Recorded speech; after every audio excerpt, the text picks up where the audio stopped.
Il est dans l'œil du cyclone. Ce mercredi 28 décembre, Daniel Simonet était l'invité de l'émission de France Info, intitulée 8h30.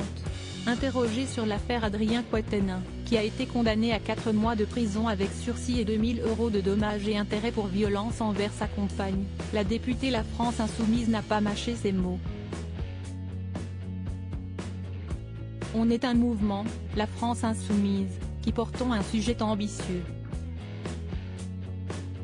Quand notre projet, l'aboutissement, c'est une société d'émancipation, ça veut dire qu'on met à terre l'ensemble des rapports de domination, a-t-elle indiqué, précisant que la question de la domination patriarcale n'est pas un à côté. La question féministe, elle est forcément au cœur, au centre, a-t-elle ajouté.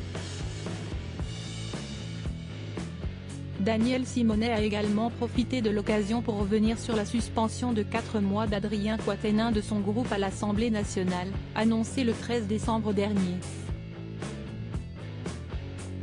On a eu un débat démocratique dans l'enceinte du groupe parlementaire qui a amené à une prise de décision sur l'exclusion du groupe France Insoumise temporaire pendant 4 mois, a-t-elle poursuivi, avant d'ajouter, sauf que le même jour, on était face à un plan de communication d'Adrien Quatennens qui aurait, je pense, mieux fait de se taire. Car, oui, selon la femme politique de 51 ans, l'ex-coordinateur de la France Insoumise s'est tiré une balle dans le pied.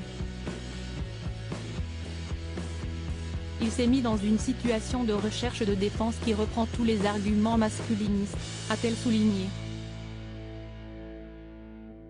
Supérieure à Julie Gaillet, Sophie Marceau, Marlène Schiappa, retour sur leur engagement pour les droits des femmes. Adrien Quatennens, la question de la légitimité aujourd'hui, la suspension d'Adrien Quatennens de LFI reste temporaire.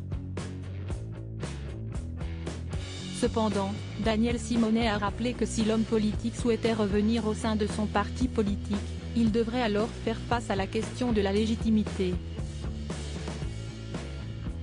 Il y a le mouvement politique qui doit réfléchir à quelles conditions une personne peut garder le rôle de défendre le programme, a-t-elle confié, avant de conclure.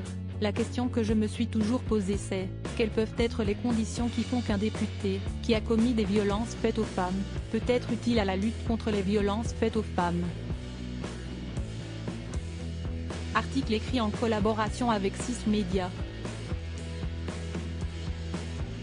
Crédit photo, capture, France Info.